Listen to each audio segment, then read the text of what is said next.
27 میں چھپ جاتا کہ نہیں؟ بولو چھپتا کہ نہیں؟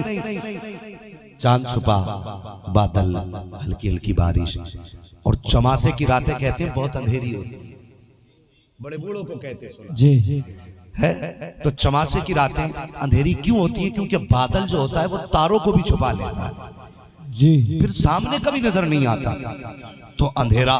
رب نے فرمایا جبریل جی رب جلیل جانا محبوب کو دولہا بنا کے لا۔ جنت گئے، براق لیا، ہاتھ میں جنت کی قندیل لی، لالٹین لے کے چلنے لگے۔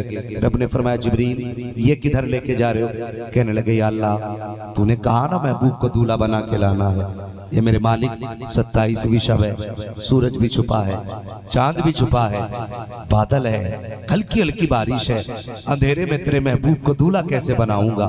اس لیے جنت کی قندیل لے کے جا رہا ہوں۔ رب نے فرمایا جبریل میرا محبوب قندیل کا محتاج نہیں، میرا محبوب قندیل کا محتاج نہیں ہے۔ کہا پھر؟ کہا قندیل کو جنت میں رکھ دو۔ یا اللہ اندھیرے میں محبوب کو دولہا کیسے بناؤں گا؟ فرمایا جا، میں نے محبوب کے چہرے پر 70,000 پردے اپنی غیرت کے ڈال رکھے ہیں، جا صرف ایک پردہ ہٹا دینا، تیری روشنی کا انتظام ہو جائے گا۔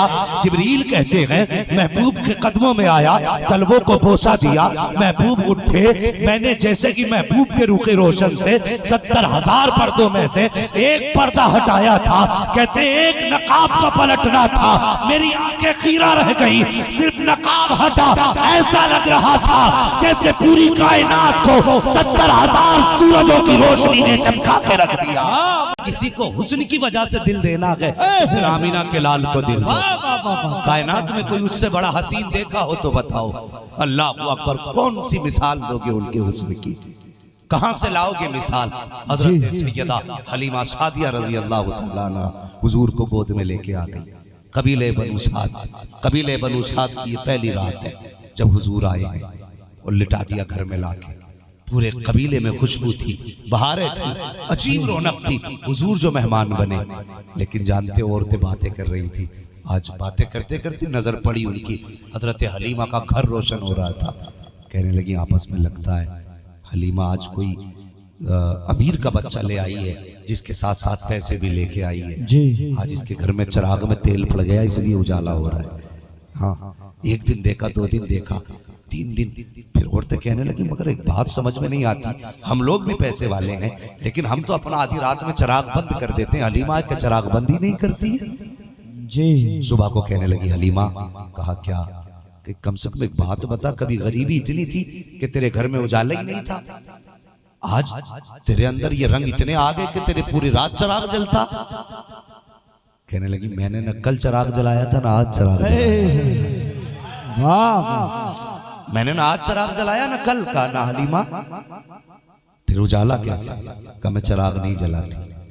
عورتیں کہنے لگی اچھا آ گئی واپس؟ کہنے لگی حلیمہ کو رنگے ہاتھوں پکڑیں گے، ہوتی ہے نا فطرت، عورتوں کہتی ہیں، کہنے لگی حلیمہ کو رنگے ہاتھوں پکڑیں گے۔ ایک دن رات میں نا، ایک رات میں حضور لیٹے پالنے میں، عورتیں اکٹھی ہوئی، کہا چلو آج حلیمہ کی چوری پکڑتے ہیں۔ آ گئی، دروازے پہ دستک دی۔ حضرت حلیمہ سعدیہ سمجھی شاید ہو سکتا کوئی قرضے والا آیا ہو، تو خود اٹھی، دروازے پہ آئیں، ڈرتے ڈرتے دروازہ کھولا، دیکھا تو 8-10 عورتیں کھڑی۔ کیسے آئیں؟ کہنے لگا آج تمہاری، عورتیں کہنے لگی تمہاری چوری پکڑ لی۔ حضرت حلیمہ کہنے لگی میری چوری؟ کہا ہاں۔ کہا کیا بات؟ کہا تم کہتی ہو نا چراغ نہیں جلاتی میں۔ کہا پھر؟ کہا آج تو ہم نے تمہیں رنگے ہاتھوں پکڑا، دیکھو تمہارے گھر میں چراغ جل رہا ہے، یہ روشنی۔ حضرت حلیمہ کہتی ہے جب انہوں نے اتنی بات کہی نا، پھر میں چوری ہو گئی، پھر میں چوری ہو گئی۔ اب تک تو ڈر تھا کہ کوئی دودھ والا ہوگا، قرضے والا ہوگا۔ کہتی جب انہوں نے کہا چراغ جلاتی ہو، میں چوری ہو گئی۔ میں نے کہا نا آج بھی چراغ نہیں ہے۔ کہا حلیمہ تو سچ بتا، کہا چراغ نہیں ہے؟ کہا دکھا تو صحیح۔ کہنے لگی سب مت آنا، ایک آؤ کسے آنا ہے۔ جو ان میں سب سے معمر تھی وہ آگے بڑھی۔ کہا حلیمہ گھر میں لے کے چل۔ حضرت حلیمہ سعدیہ نے ہاتھ پکڑا، حویلی میں لائی ہے۔ کہا دیکھ چراغ کہاں ہے؟ چاروں طرف نگاہ ڈالی، کہیں چراغ نظر نہیں آیا۔ کہا حلیمہ بتا تو صحیح، یہ دیوار کیسے روشن ہے؟ یہ روشنی کہاں کی ہے؟ کہا تم نہیں سمجھو گی، کہا بتا تو سکی۔ پھر ہاتھ پکڑا، وہاں لائی ہے جہاں میرا نبی پالنے میں لیٹا ہوا ہے، اور لانے کے بعد چہرے سے کپڑا ہٹایا۔ اللہ اکبر۔ حلیمہ سعدیہ کہتی ہے میں کوئی چراغ نہیں جلاتی، کوئی دیا نہیں ہے۔ وہ کہا پھر روشنی کیسی؟ کہا جب کپڑا ہٹا تو مجھے پتا چلا یہ روشنی زمین کے چراغ کی نہیں تھی، بلکہ یہ روشنی جنت کے چراغ کے چہرے سے نکل گئی۔ تو امیر بھی اتنے بڑے، حسین بھی اتنے بڑے، رہ گئی بات پاور کی۔ تو کیا بتاؤں یار، جوانی کی پاور چھوڑ، بچپن کی پاور سن۔ اللہ اکبر۔ یہی حلیمہ سعدیہ حضور کو جب لے کے آ رہی تھی تو راستے میں پیاس کی شدت ہوئی، سوچا سواری کو پانی پلا لوں۔ سواری کو پانی پلانے کا خیال آیا، کنویں کی تلاش میں تھی، راستے میں کنواں نظر آیا نا، تو سوچا لاؤ یہی پانی پی لیتے۔ آپ سواری سے اتری، کنویں کے کنارے کہیں دیکھا ایک خاتون رو رہی۔ آپ نے فرمایا بات کیا ہے؟ اس نے کہا خاتون میری گود میں بچہ تھا، میں پانی لینے کے لیے آئی تھی، اور ابھی نا میں بچے کو یہاں بیٹھا کر کے نا ڈول سے پانی کھینچنے لگی۔ کہا میرا بچہ اچانک گھٹنوں کے بل چلتے چلتے کنویں کے اندر گر گیا۔ جب اتنا سنا نا حضرت حلیمہ نے مسکرا کے کہنے لگی آنسو پوچھ لے۔ عورت کہنے لگی عجیب خاتون ہے، میرا بیٹا کنویں میں چلا گیا اور تو کہتی آنسو پوچھ لے۔ مسکرا کے کہنے لگی پریشان کیوں ہوتی ہے، تیرا بیٹا بھی تیری گود میں آ جائے۔ اللہ، میں پاور حضور کی بتا رہا ہوں۔ کہ پریشان کیوں ہوتی ہے، ابھی تیرا بچہ تیری گود میں آ جائے گا۔ اس نے کہا نکالو گی کیسے؟